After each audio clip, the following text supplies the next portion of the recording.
though? What up, though? Hey, I didn't want to do all that dancing today. I'm ready to get to the show. I see. That shoulder's out to play. Yes. Excuse me? I said that shoulder's out to play. We already know what's about to happen. I might have to slap you up a couple times, but yeah. You don't play. You don't play fair when that shoulder is out for some odd reason. In a lot of aspects in life. Hello, how are you, darling? I am amazing. How are you, sweetheart?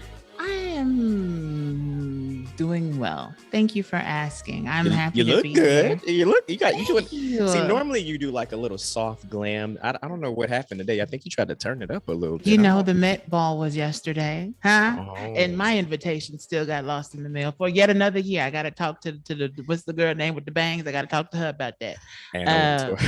What's her name? Anna Winner. I got to get not Winner. I got to get to her because she misses it. So I've been ready since last night. I had this on since last night. I was ready to go.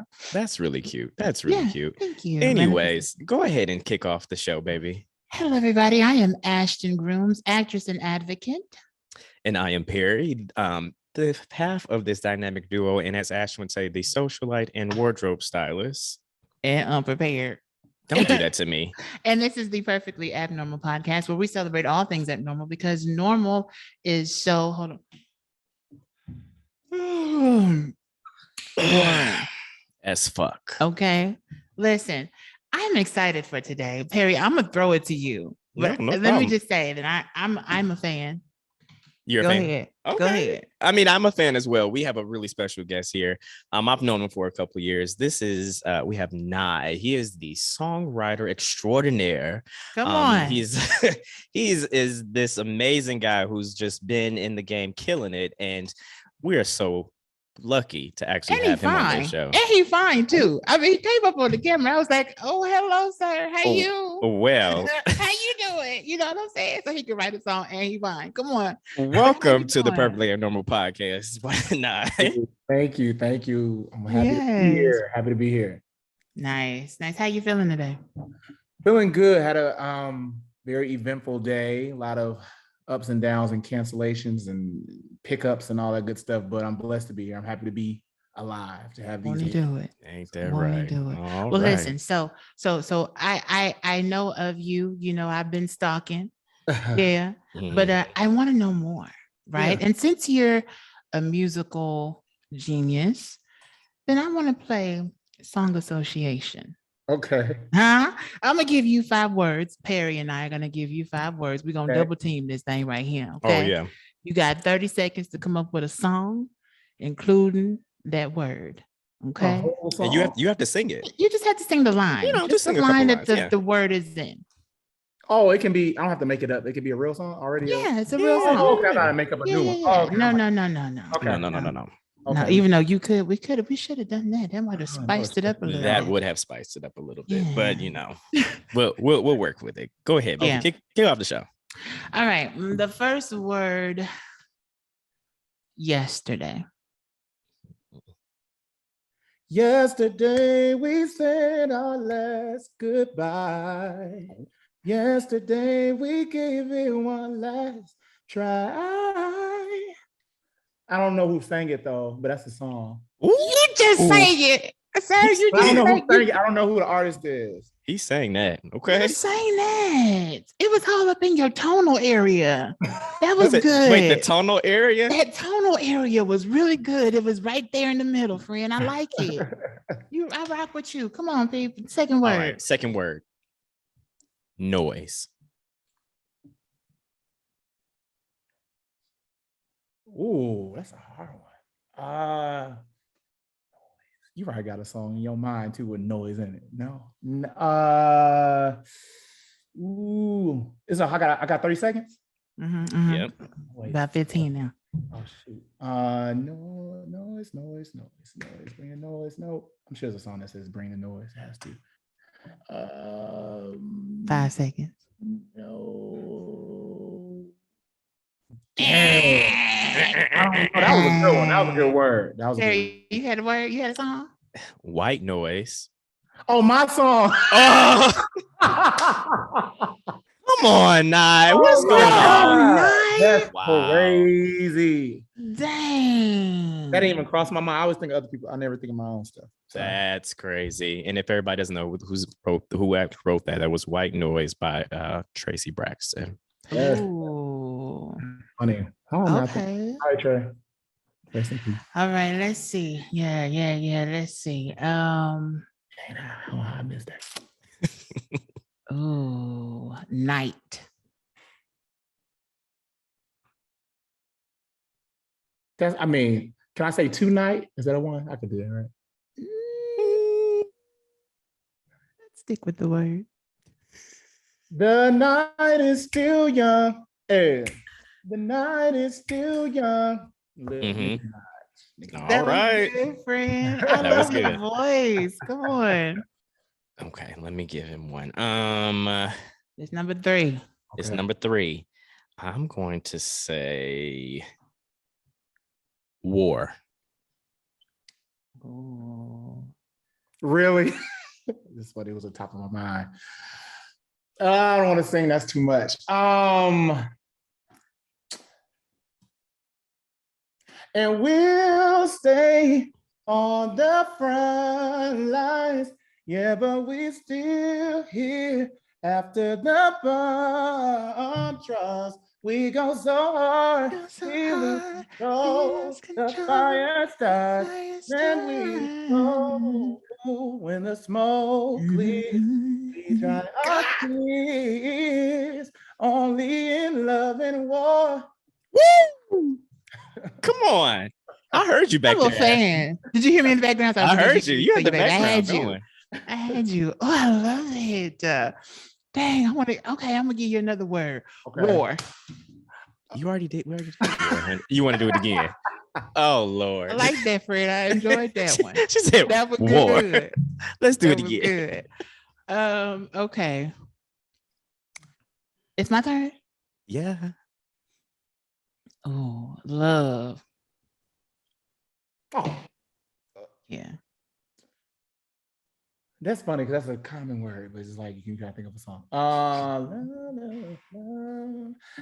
I'll make love to you like you want me to, and I'll hold you tight, baby, all through the night. I'll make love to you like you want me to, and I will not let go till you tell me to. Go relax. Okay. Ooh. Okay. All right. Let's finish this up really Play quick. with him no more. You said what? Oh my God, I don't want to play with him no more. You don't want us to play with him? I don't want to play with him no more. Let me see. What do we want to? Oh, the phone book. Throw Google at this point. Google. Okay. Last song. Prayer. Say a little prayer for you forever and ever. You stay in my heart, and I will love you forever and ever. Stay in my heart, and there'll be a heartbreak for me. Woo! Okay. Yo. Listen. What? It's good. It's good. It's good. Listen, That was I'm a good here warm up. for it. Good warm That up. was Good warm really up. good. Hello, sir. Thank you for taking this time out to meet with us and fellowship after church. Listen, how you doing? Good, I'm good. How are you? Listen, sir. When the album coming on your end? Come on. No, I'm done. Go never. ahead, Perry. Nope, never. So Nye, we know you as the songwriter extraordinaire. Tell us about a little bit about your background and how you actually got into songwriting. Like, where did that come from? Yeah, that's a good question. I was just telling the Uber driver this today. So funny. Because he was asking me questions. So initially, like, I grew up in church like most people, and I sang in the children's choir and youth choirs and all that stuff. So I'm originally from Milwaukee. So Midwest. Shout out to Midwest. And I always sang. So I always knew I had a passion for music in some way. So like I was always singing and everything. When I was in high school, when I ran for homecoming king, my slogan was like, the boy that can sing for homecoming king, both the boy that can sing for homecoming. So I was always singing and everything, Black history programs, everything. Graduated school. But then when I was younger, sorry, backtrack. When I was younger, you know how like when you playing outside with your friends and everybody like playing kickball or like hide and seek or hide and go get it, whatever you was playing. You know, like, or people play house, wherever they were playing. I never played those games. I always used to make my friends play group, and I used to like form a group, and our initials be the name of the group, and then I'll be the leader of the group, and then I'll make a song, and then they have to learn all the parts, and then we perform it. So that'd be like my thing. But I never thought of that at that time when I was like 7, 8, 9. I never thought of that as a thing. Like I just did it. That's what I enjoyed. Yeah. And then I used to always be on my karaoke, the dual tape karaoke machine. And I used to like, I remember I used to listen to TLC's Crazy Sexy Cool. That's still like one of my favorite albums of all time. And I used to, it's a classic. Have a blank tape. I used to have the actual tape of the album, their album, and then a blank tape. And I'll re-record the background vocals. Well, you had to press play and pause at the same time? Yes. Yep. And I used to build background vocals and redo all their background vocals. So that's like little things I would do as a kid. So then when I went to college, I pursued being like an artist. Like I was like, okay, I want to do the artist thing. I want to be a singer. So I perform at like our FAMU homecoming talent shows and all kinds of stuff. But then I have a cousin who was actually in Atlanta. He's a entertainment lawyer. He's a pretty popular entertainment lawyer. And I reached out to him. I was like, LeRon, I really want to like be an artist. So like, can you like help me? Like put me in contact with some producers, whatever. And he was like, yeah, like put me in some contact with a producer that I still work with to today. And he was just starting out and I was just starting out. So we would just make records and make songs. And then I remember LeRon was like, you should come to Atlanta and start doing artist development. At this time, they were still doing artist development. So I came to Atlanta. I would come to Atlanta every weekend and I'll go to this place called Marvelous Entertainment. I don't know if it's still around. It's actually when Candy was on Housewives of Atlanta, she went to Marvelous Entertainment when she was working on her Fly Above album. I think I remember that. Yeah. I used to go there for artist development. The guy that owns it was the artist developer. So went to him. I was doing like, you know, vocal coaching, working out, singing, doing performances, and I hated it. Absolutely hated everything about it. I did not enjoy learning or cultivating my artist side. I just didn't find enjoyment in that, but I only found enjoying was creating music. That's the only thing I enjoyed. Flash forward, I did like BET Wild Out Wednesday during this time. I was doing that. I did all kind of random like talent shows and performances. But then when I didn't want to be an artist anymore, I did all these songs during that time. So I had all this catalog of music, but I was like, I just put it on MySpace. Because you were writing your own stuff at that time, right? Yeah, I was still writing. So like, I just assumed like, well, if I'm singing it, I'm writing it. And I always wrote songs. So I knew how to arrange songs and vocal produce. So I didn't think like I needed a vocal producer. I didn't think I needed a songwriter. I just did it. So then flash forward, I quit doing it. So I graduated from college. I moved back to Milwaukee. And before I graduated, a friend of mine who's she's an actress now. It's so funny. She was like, nah, you ever thought about being a songwriter? And I took offense to it. And I was like, what you trying to say? I'm not good enough to be an artist. So I was sensitive. I was sensitive at the time. And she was like, no, you got these dope songs. Like, you know, Chris Brown could do it. Neo was out and Jason Derulo was out. She's like, you think of some great records for them? And I was like, we got into it because I literally took offense to that. And I was like, F that, no. And then at the time, I didn't think songwriting was a thing. Like I never thought of it as a career. I just just what I did. So graduated from school, started working. Then I got, she actually texted me. This was like a year later. She texted me and she was like, hey, Billboard is having a songwriting contest. This is actually the last year they did it. And it was the last day. She said, you should like do it. Just submit one of your songs. And I was like, this is a scam. I'm gonna pay $25 to submit a song. And I'm for what? Right. Did it. And I ended up winning. And I think that at that point I was like, oh, maybe I should like do this for real. So that's where I realized like this is how I wanted to become a songwriter. This is how I knew like this is something that I should pursue. Just winning that contest and then just knowing that I didn't want to be an artist. And I enjoyed writing from a female perspective, writing from a male perspective, and not being stuck in a genre. I can write different genres. And then as an artist, you kind of in a box generally. Like people know you for being a certain thing and it's hard to branch out. So that's how I became a songwriter. That's dope. Listen, so because I hear your tonality and all that good stuff, right? You said that you visited being an artist. Yeah. But you started in church, like most of the greatest singers do. Yeah. Did your family also sing? Like, how did you get that ear? And then when you good. got Yeah. to writing, like, who did you see that gave you the permission to actually put pen to paper and then submit it? So my dad, he passed away in 2013. Rest in peace. But he was a musician. He played the guitar. When I was younger, he tried to get me in the piano. I started it, hated it. Anything I felt like if I was forced into something, I didn't like it, or felt like you need to do this, I didn't like it. If I didn't naturally gravitate to it, I didn't really care for it. But he, when he was younger, he was always in, back in the days, doing groups, them doo-wop pop groups, all these groups back in the day. My aunt, his sister, my aunt really sings. My aunt Romay is crazy. She can really, really sing. And my dad also wrote songs. So he always had his guitar. And when I was a kid, I never thought much about it either. Now that you brought that to my attention, my dad, I have his notebook of songs still. Like when he passed away, I took his notebook of songs, and he literally had pages and pages and pages and books of songs. And when I was younger, he used to always sit down and play the guitar and sing them. And I was like, why is he sitting here playing these little old songs to me? When you're a kid, you're a kid. And but he really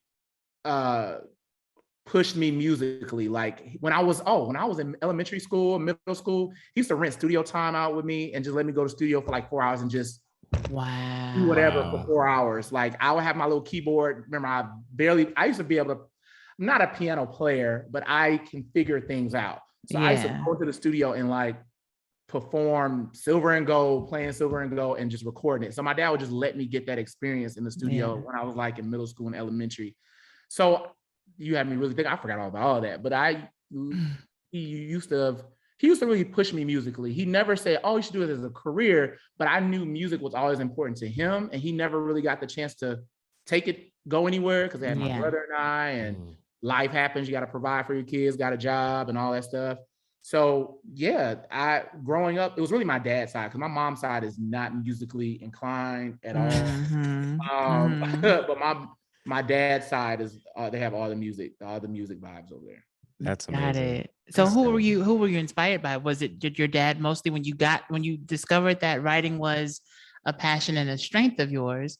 Was he one of the people you thought about in that book of songs that he had, or did you see other songwriters that inspired you? I would honestly say, so just because my introduction to songwriting was more singing and then it kind of went into songwriting, I would say just singing and just being infatuated with music, honestly, was Whitney Houston.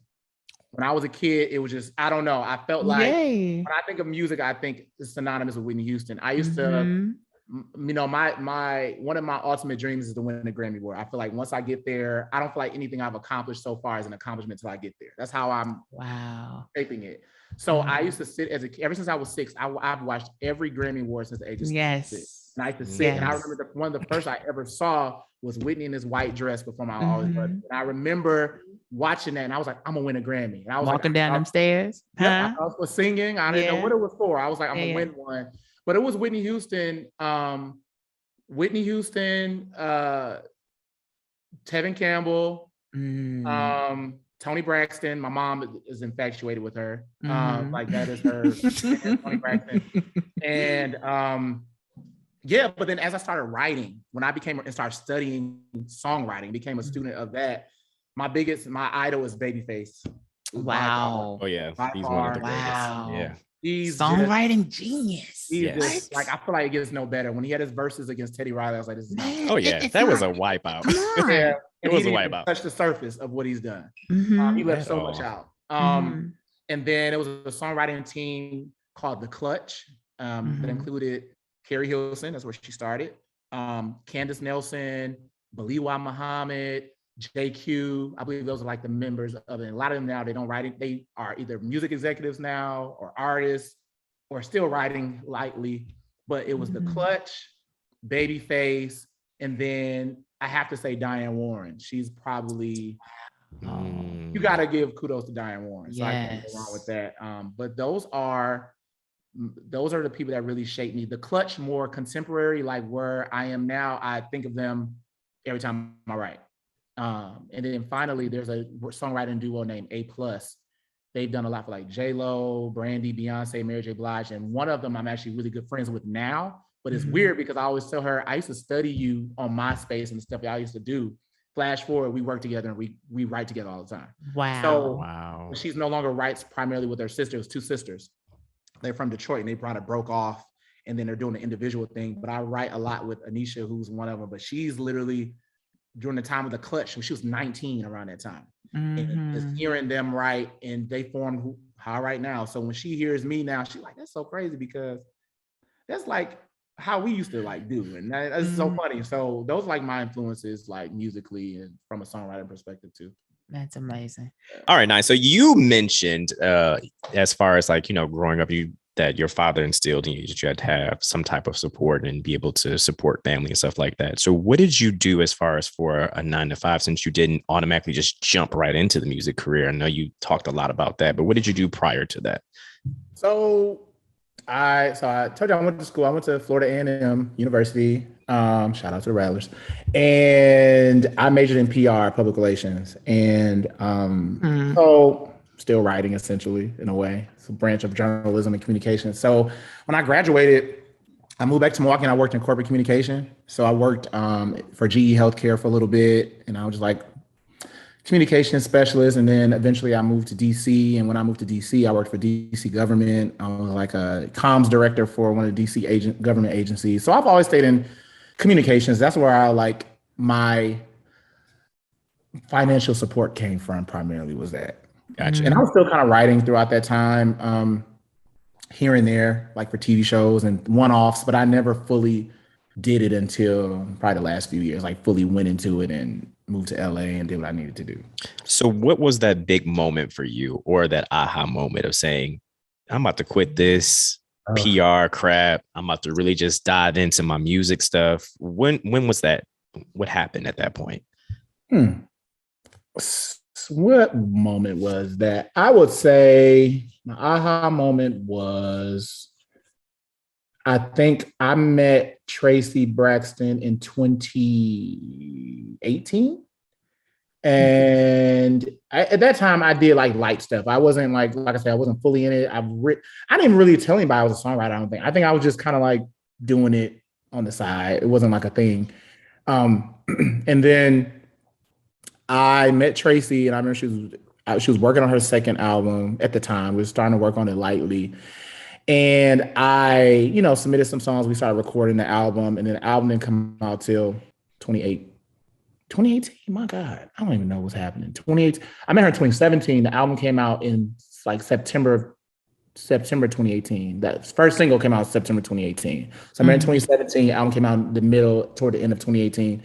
And I think when I worked on that album, while I was doing that, I decided to move to LA because my aha moment came from, I think Tracy pushing me. I think she was like, yeah, like you can have your job, like that's cool. And like, I know that's, your financial, it's your main source of income. And I get that, but you're like super talented. She's like, you're super talented and you just have so much in you and you just need to come to LA. Like you'll figure it out. Like it'll all work out. Just believe in yourself, all that stuff. I think for her, and I think for her perspective helped because she was, if you ever watched the show or their Braxton Family Value show, she never got to fully live out her dream at a time when she wanted to. So I think for her to meet me and us, like, it was just a professional relationship at first, and then we just kind of developed into a personal relationship. When you're in the studio with somebody for so many hours and talking about their life and making songs about it, you just end up knowing them. So,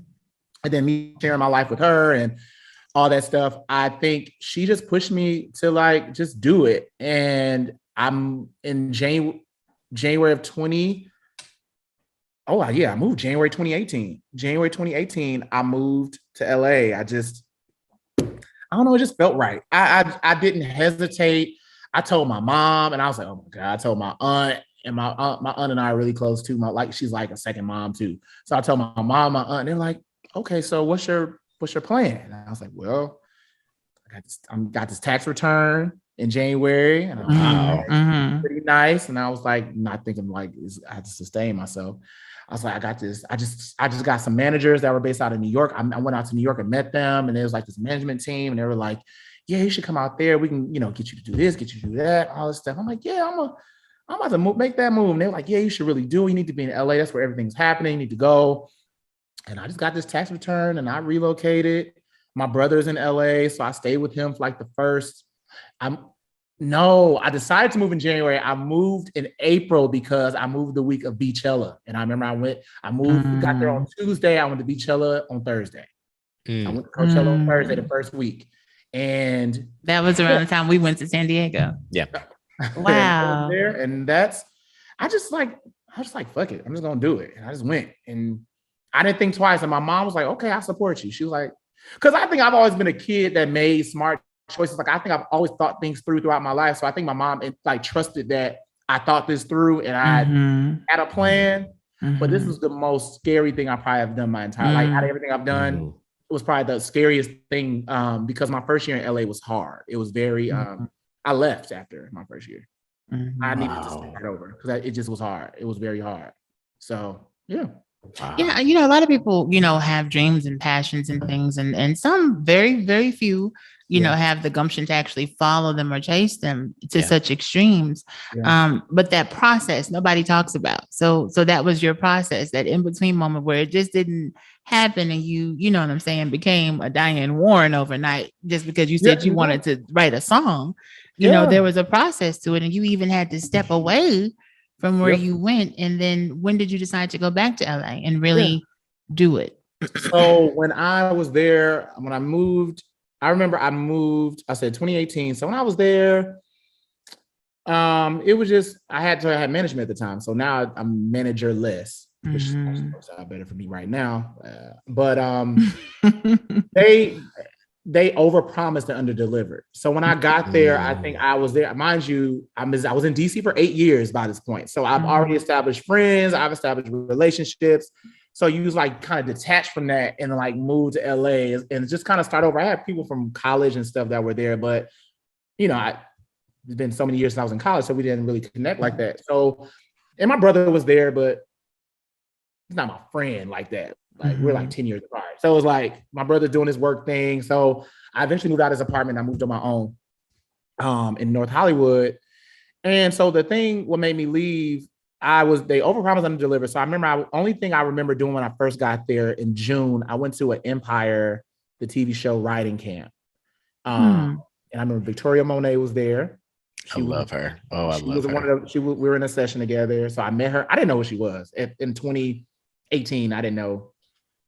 2018. I didn't. She was songwriting back then too. Yeah, right? But she was an artist too. She had a couple EPs. I didn't know, so I knew her as a writer. And she was like, "Oh, my name is Vicky," and I was like, "Oh, cool." So we just talking. Now I met some other people in there, so I was able to really make connections with people in that room that I'm still cool with. The other producers I was in the room with, they didn't know who I was because, mind you, they've all been doing it. And then I guess my manager called a favor in and pulled me into the room, and I'm just like, "Oh, you want me to just be here with these people?" So, but it's good I didn't know who some of them were. Because it made me not overthink it. So didn't place anything from that session on the show, but a lot of those producers that I was in the room with heard what I was doing. So we worked on stuff after I left for Empire, and then Empire got canceled in the midst of us still working on music. Wow. So that was them. So outside of that, I didn't do anything. Like I was trying to LA just was a different vibe, a different energy, and I just didn't accept it for what it was. LA is not DC. It's a lot. LA is not DC at all, and I think I expected a similar energy, and DC is just a different energy, is a different community. And everyone in LA is just so like out for themselves, and they're not gonna help you. They're not gonna pull you up or be like, "Oh, you should like come do this." It's all about just like figuring it out and just being at the right place at the right time. So I just didn't embrace it. So in 2019, I left. I went back to DC, and then I was broke, mind you. So I didn't have any money. I didn't even get a part-time job in LA. I just was like, "Oh, this is all gonna work out, and it's all gonna be great." Baby, listen. I was talking about blind faith. For a year, I didn't work, but I had enough saved up to last me a year. So then I was like, I gotta go back. So I was like, I need to get a job. So I literally was applying for a job since I'm going back to DC. I was applying for jobs in LA, got flew back. I was like, I hope I get this job going back to DC government. Hope I get this job. Got it. Moved back. Was there from April 2019, and I left again in the middle at the start of the pandemic in May 2020. And the reason why I left was because when I left, the people that I ended up meeting during that time or throughout that time were like blossoming. It was weird. The people that were like where I was at that time, they stayed there and they were just like doing stuff. And I was like, hell, like, I know this person. I was in the same room. We were doing the same stuff, working with the same producers. Now they placing records on Queen Naija, placing records on this person, I'm like, oh, I need to go back. But if I go back, I'm going to manage my expectations. I know what LA is going to give. I know who I need to connect with. And I stayed in contact with people even when I was gone. So I think that helped. And I said, okay, I'm gonna go in it with a different mindset, and I'm just gonna go in with the new frame of mind. I'm just gonna go there and just make it happen. And then I feel like the pandemic was a good time for me to do it. It was quiet. I didn't have any pressure to be anywhere. There was no place to be on the scene. So I just quietly I didn't tell anybody. Really. A lot of people snuck out in the middle of the night during the pandemic. I didn't tell anybody. First time I was like, I'm leaving y'all. And then I came back, everybody's like, you back? Yeah. And then like people will see me. I used to come back often actually when I was there the first time because I just wasn't feeling it. You just wasn't feeling it going there. Yeah, and I felt comfortable in DC. But I think this time I was like, I have to let go of my comfort. I kept my place in DC the first time I moved.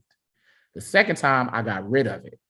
So I had no attachment, no living attachment there. And I just went with a different frame of mind. And ever since then, a lot has happened since May 2020. Wow. Yeah. That's big. Yeah. Especially with you saying that was a big point that you made of saying, I literally let go of my attachments to wherever that I was beforehand, because that was something that you was running back to as your safe space is what I actually perceived it as. With you having so many of those moments in between of let's not even call it failure, but challenges of that, what kept you motivated during that period of that? Because as you said, you were comparing yourself to other people that were doing the same thing that you were doing at that point. What still kept you afloat as far as like, I still need to pursue this. I still need to go after this. This is my dream. This is my passion. Let me do this. Wow. What kept me going? Okay, this gonna sound so Perry knows me. So this is the funny part. So I am a confident person in general, but when it comes to art and stuff, like my art, I'm humble. I don't really be like, I'm shit. But I just knew how talented I was. I know the product of music that I make, and I know that it's better than half the shit I hear on the radio or half the shit I hear that people play me. I'm like, shit, whack. Like, or I could have, like, I have records better than that. And I just knew my talent. I just knew what I can give the world. I knew that I have so much to give. It just hasn't been, it was untapped from others. And I think, I have a moment to share if I can share. I know the moment that changed. I know what this moment that changed. I was in Atlanta for the BMI Urban Awards. I hate saying that, the Urban Awards. And BMI, for you who may not know, is a performance rights organization that when an artist makes a song or producer has a song, they collect the royalties and disperse them to everyone. So it's like ASCAP, BMI, and there's like another one called CSAC, but I think that's like invitation only. So BMI and ASCAP are the primary ones. So BMI has like a Songwriters Award in Atlanta every year that around R&B and hip hop. So I went there, and while I was there, I had a meeting with this VP. He's no longer VP at Interscope. And I had this meeting with him, and I was in LA then. This is my first stint in LA, and I went to Atlanta to these awards, and I went to the awards, and I got a meeting, just meeting his assistant through Instagram. I was like, yeah, you should meet with him. I won't say his name. Should meet with him and come and blah, blah, blah. I'm like, yeah. He was like, I think you're dope. Play some records. This will be a good opportunity. I think you could we got some records that we could work with you. So I went to this meeting. The meeting was at 6:30. I waited in the waiting area to 8. He came out there and he was like, oh, you're the person that I was waiting to meet with. And he's like, yeah. He's like, oh, okay, come to the back. So I come to the back. It's a room full of everybody. It's like his accounting people, accounting, finance, other A&Rs, So A&R, so people don't know, A&R stands for art. Most people don't know what it stands for. Sorry, it stands for artist and repertoire. And there are people that are like pretty much project managers. They're a project manager for an artist for their album. So they get the songwriters, the producers, they get to collect the songs, they manage the budget, get the music videos, they get everything together. So it's other A&Rs from Interscope in the room. So I'm in his room and he's like, yeah, so what's your name? I was like, Nyeri. It's my full name. I was like, Nyeri Davidson. I go by Nye. He was like, okay, cool. He was like, who's your song? Your songwriter. I was like, yeah. He's like, yeah, I heard a lot about you from my assistant. Cool. Who are some of your influences? So I just told him Babyface. I was like, The Clutch, all this stuff. He was like, okay, dope. He was like, bet. Okay, cool. Play me something. So in my mind, I hit up all my songwriter friends ahead of time. The songs I was going to play, I had my top 3. And they're like, yeah, you good with these. Like, there's no way nobody can say nothing about these 3 records. So I said, cool. So I go in there and play him 1 record. He said, play me 2. So I played 1, looking around the room, and I'm coming off very confident because I want to come off like real timid and unsure. So I'm playing the record. I'm just like, yeah, I'm feeling, have my eyes closed, feeling my music. And then I'm looking around, everybody like, yeah, it's good. Like, yeah, I'm like, cool. He was like, okay, play me something else. I'm like, oh shit, you want to hear something else? Damn, I played the second record. Everybody's like, ooh. And he was like, okay, you got a third. Something like, oh, so I had a third one on deck. Play my third one. And then he was like, okay, you want me to be honest? And I was like, yeah. And he was like, there's a difference between elementary and amateur. And he was like, elementary is like, Migos, Gucci Mane. Very good, very elementary, but it's great. And I said, can I ask you a question? He was like, yeah. I said, are you saying I'm amateur? No, I'm not saying you're amateur. But he didn't give me an example what amateur would be. He just said what elementary was. He said, and you said your influences were Babyface and all these people. He's like, don't nobody want to hear that. Like, why? Like, who want to hear that? Oh, no. Like, all this stuff. And he was like, oh, you written for this person? Don't nobody care about her. Like he was just going in. And then I had a record. I remember it was a pop record I played for him. It was an acronym instead. It was MAD, and it was called Men Are Dogs. And he was like, what girl would sing that? Who would sing a song about men being dogs? I'm thinking like, a lot of girls. Yeah. Right. He was like, who would sing that? Like, who would like ever? He was like, you know what you should do? You should go home and listen to Drake, listen to Migos, you need to listen to Gucci Mane, the people that I mentioned, and you should like start over again because it's not what it is. And mind you, everybody else in the room was like, what? But he's the, he makes. At that point, did you think you were being punked? Like, yeah, because the whole room got dark. Like, I felt like the room just got really small, and I just wanted to like be in a shell and hide. And he was just like, yeah, you should like, and it's like, you can always come back and play more music. Wow. So, then he asked me, how old are you? I said, I'm at the time, I was like 30. I was like, I'm 30. Yeah, and young people are really determining what's cool right now. So like, I mean, mind you, he was like 45, 47, a VP of a record label. And he was like, and I was like, Drake, in my mind, Drake is not me, like the same age. So I'm thinking like, why would I go home and listen to Drake if young people are determining what's cool? Because Drake is young, relatively. Yeah. So when I walked out of there, I drove around Atlanta. I had a rental and I drove around aimlessly for 4 hours. And what was going through your mind then? Huh? What was going through your mind as you were driving around though? I didn't want to do it. I didn't write music for like 4 months. I didn't do anything. I didn't do anything for 4 months because no one's ever I think God did this on purpose because I've never in my life had somebody come at me about anything I've done in such a critical way. I think I've always felt sure about everything and knew I was doing it right. And I knew I crossed my T's and dotted my I's, and no one ever tried me in any aspect of my life because I felt like I've done everything right. And this was the one thing that it wasn't clicking right away. That's the one thing I've done in my life where I didn't say, I'm gonna do it, and it just happened. It's something I had to like work for. So I was like super, super passionate about it. And for someone of his caliber to be like, yeah, no. Yeah. Essentially, I feel like he told me it was whack. And then told me I was amateur. And I should just go home and try again. And yeah, I just drove around. I was like, I didn't want to do it anymore. I was like, maybe I'm just whack. Maybe I do suck. And I was like, wow. But then again, I ended up 4 months later, I was like, you know what? I can take some positives out of what he said. And I think the positives were, yes, nah, I don't naturally listen to Migos. I listen to Drake, but I don't naturally listen to Gucci Mane. So I started to listen to those. I listen to like everything now. So I listen to like Coi Leray. I think she's dope. I listen to different artists because as a writer, you need to always evolve and be with the times. And there's a lot of writers that were popping in when I was first writing that are irrelevant now because they never evolved their writing. So I think for me, I've learned to always be a student of the game and study the 19, 20, 21-year-olds that are making songs on TikTok because they have something that's connecting and adapt what I love to do and connect it to what's now and just being able to stay relevant. So with that said though, so with that criticism that you got from him and then, trying to stay relevant, do you find sometimes that it's difficult to have an individual sound to the songs that you sing or that you write, or the energy and the vibe it has to fit what's out today, or are you able to kind of take that space as you want it? I don't find it challenging. A lot of people are like, oh, I think real music is dead because people are not talking about nothing and all they do is just do TikTok dances. But honestly, all it is a melody and a cadence that sticks. The cadences are what's sticking. It's not the content.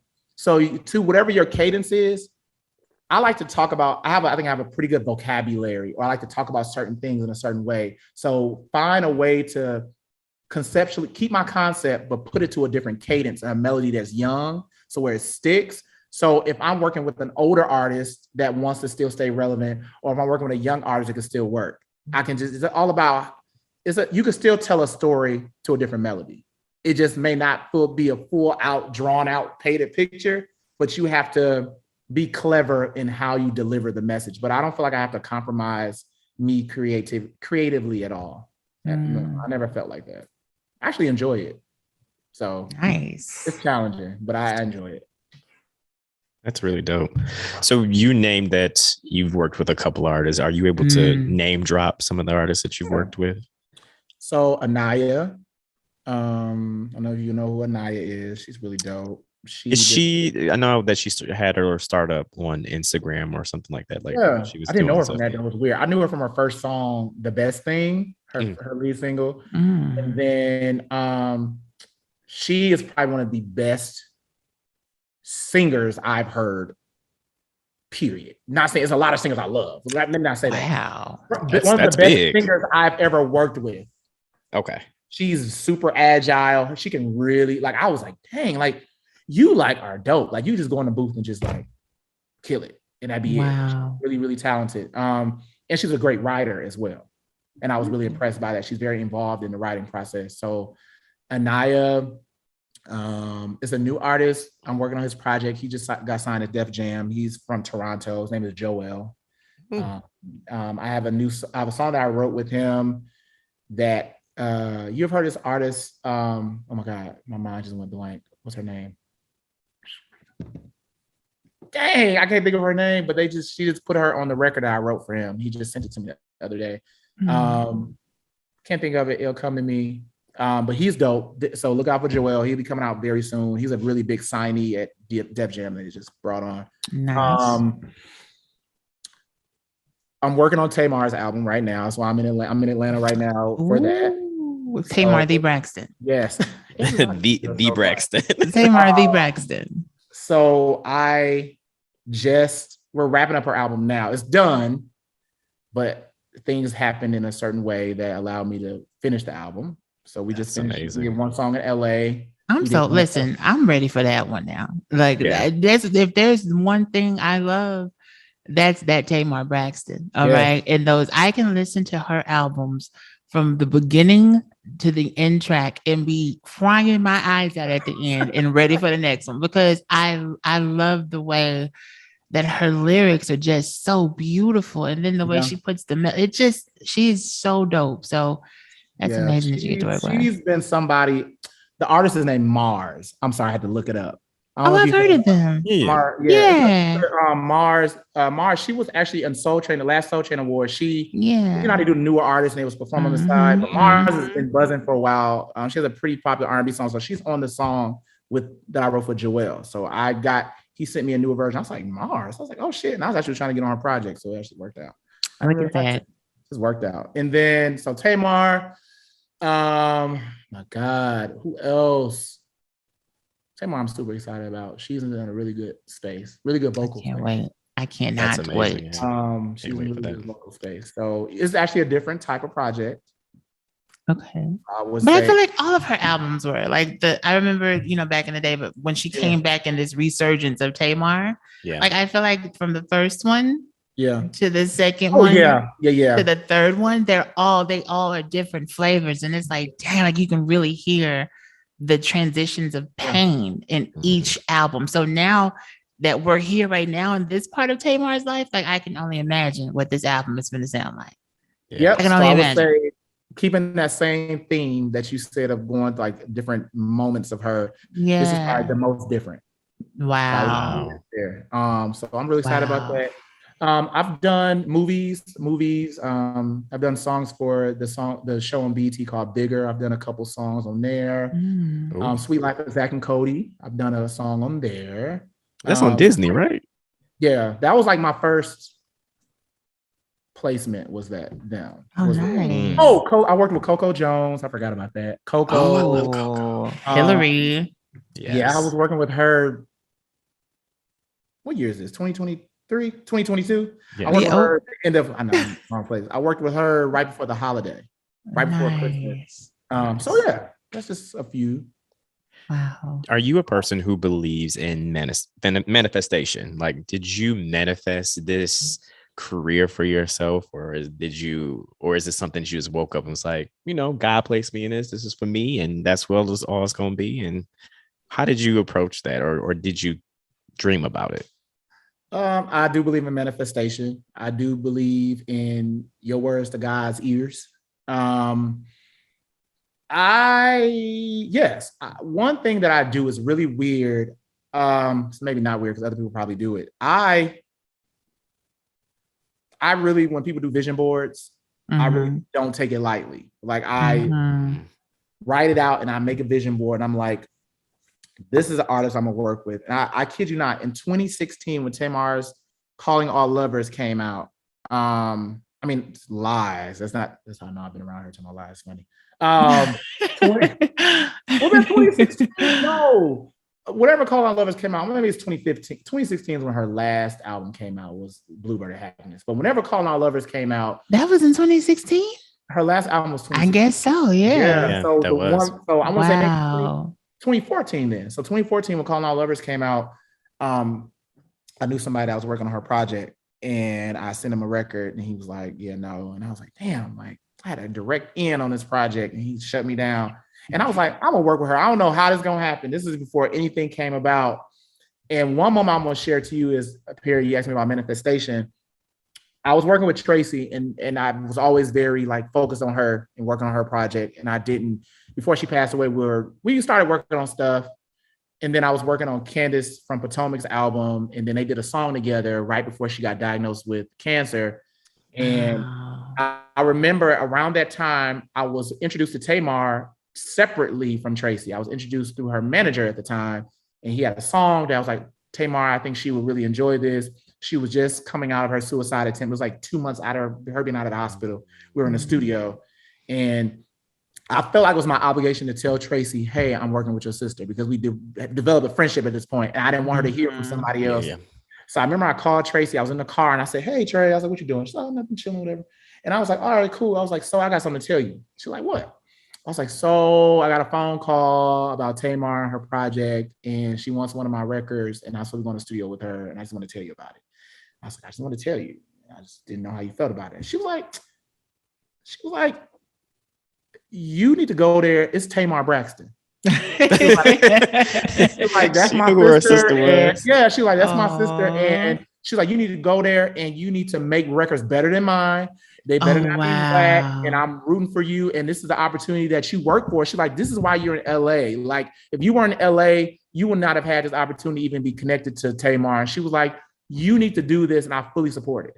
And I think back in 2016, I said I was going to work with Tamar. I didn't know by what means it was going to happen. And then Tracy just coincidentally is her sister, but still kind of kept that separate. I never tried to go over and do all that. I just kind of respect the boundaries. Yeah. And if it was going to happen, it was going to happen. And then being connected to Tamar now and her and I being friends and just developing a relationship separate from Tracy. And then everything's happening with Tracy passing away. I think it brought us closer and, us to be working together. It just, I don't know. I just think, yes, I do believe in manifestation, because if I don't say I'm going to work with remember I said I want to work with Mars, and I was like, damn, I don't know how to get to her. And then I'm working with another artist at Def Jam, and he has a song with her now on it. It worked out indirectly. Like I have a song with Mars that'll be coming out with her on it. And I feel like if you don't speak it, and I don't think I just woke up and just somehow dreamt. I think I know the people that are on my list that I am going to work with, that I want to work with. And I think it's going to happen, because if you don't speak it, it's not going to happen. I feel like you got to have confidence in yourself and your abilities. And, I really think I told myself I'm going to win a Grammy. I said this. I told myself this as a kid. This Tamar album will be nominated for a Grammy this year. Come on. It will be. And I think based on the type of music it is, I'm not going to give away. She probably will win next year. That's going to be. Why are you doing us like that now? That's going to be amazing. She's going to be so excited. She's going to get the Grammy, and I'm just like, I can just retire. Wow. Retire after one girl. I will feel some people like Diana Ross don't have none. You know, it's what her time. Listen, I will retire. At the end of the day, you can tell me I've accomplished a life. I feel like once I accomplish a lifelong dream, I'm content. Everything else is a bonus. Yeah, I think that's so amazing. Once I get that, I'm very confident, and I was praying to be a part of this Tamar album, because a lot of things transpired when we first started working together in 2020. The project took a turn. Her team changed, and then Tracy was going through stuff. Her and I got disconnected for a few months. I was like, dang, I ain't gonna get on this project. And March came, everything changed. Your gift will make room for you, baby. Yes, it will make room for you. Defeated. I was like, I can't believe I'm not on this project. I was really tripping. I was like, I was working with her before all these other people came up, and then it just worked out. So you spoke about speaking things into existence. Give me two artists. Now we know we're about to celebrate Tamar and this Grammy win when this project comes out. But after that Grammy, give me two artists that you are manifesting here in this moment, right here, right now, for future workations. Yep. See how I made that word? Rihanna. Okay. Oh. Yes. Okay. I'll work a day of my life with one Rihanna record, even if it's single or not. It could be on the album. Right. I'll have to work another day of my life. Wow. Rihanna. Secondly, would be, we'll pick a guy. I would say Rihanna definitely, and then the guy would be Lucky Day. I was thinking him in my mind. He's actually, I would say Lucky Day. I made a push. Okay. I made a push and I missed this go around, but he has plenty more music left. So, oh my God, I was thinking that in my mind, like to see a collaboration with you and him would be sick. Yeah, I have a great record for him. It's just that's crazy. I was legit thinking, like, I was like, please think of this name. Yes, Lucky Day. That's so good. Well, I've known you for a few years at this point now, and I just want to give you appreciation on your accomplishments. You have really grown over the years, and I'm very proud of you in regards to all of that. Wow. So keep soaring, my friend. Yeah. Thanks so much for taking us through your journey, because it's not easy, I'm sure. But we need to hear that. People need to hear that in regards to how you are able to accomplish your dreams and still go after what you love to do. Thank you for letting your test be your testimony and publicly sharing it, because we have viewers that are in that moment of deciding what they want to do and what's calling them, and that scary part that you have to make that jump. You're right. So for you to share this and now to look at where you are about to win a Grammy, Speaking of Tamar Braxton, you've worked with the amazing late Tracy Braxton, and I know that the list is going to go on. Don't act like you don't know me. Okay. That's one thing about me. Perry can say I'm the same. I'm always the same person. He is always the same person. That stuff don't matter to me, because I thought you was gonna go to LA and lose it. Like, no. What? Who? No, I'm always I call my tribe. I need my people that have been there for me since the beginning, because they keep me going. They always, when I'm like discouraged, I can say, all right, they're like, how you, just checking in. I hope you're doing well. And I just need that. You need that support consistently. And that comes from just people that have always been in your life, not these new people that are just on just to Just to see be how they on. can be I use the word opportunist, everybody use it, but use you for an opportunity. Yes. So yeah, I'm definitely not going to be that way. I'll be right back on the podcast when we get the Grammy. We had a That's right. Nice. Nah, Well, can you give us right here. Can you give us a 30-second word of inspiration to anybody that's watching right now that like I said, is at that moment? Yeah, I would say from the words of the infamous K. Michelle, the best way to learn how to swim is to jump right in. Sometimes you may not have a method to your madness. I've been there. Sometimes you may not have the support of your family. You may not have the support of your friends. But if you believe in yourself and believe in your talent and your gifts that God has given you, you need to pursue that wholeheartedly. Don't wait till it's too late because you're going to regret it. Don't go through life working a job that's just not fulfilling to you. You want to leave this world fulfilled. You want to leave this world satisfied when it's all said and done, and you have to jump right in. And if you haven't gotten to figure it out, I bet you if you jump in that water, you'll figure out how to swim. You'll figure out how to tread water. You'll figure out how to, if you need a buoy, what do you need? A donut to have you float? I think you will figure it out. So that's the best word of advice I can give. Nice. That's amazing. Oh, nice. This is great. We're family now. Go ahead, Perry. I'm sorry. Nah, where can they find you at? They can find me in the trap. No, they can find me at on Instagram and Twitter and Facebook, the same name, NYE, NYE, the THE, Songwriter, SONGWRITA. So NYE, the Songwriter, on all social media platforms. Nah, thank you so much for joining us again here at the Perfectly Normal podcast. We appreciate you for blessing us with your story. And we will see you guys next week. And bye, y'all. Thank you for having me.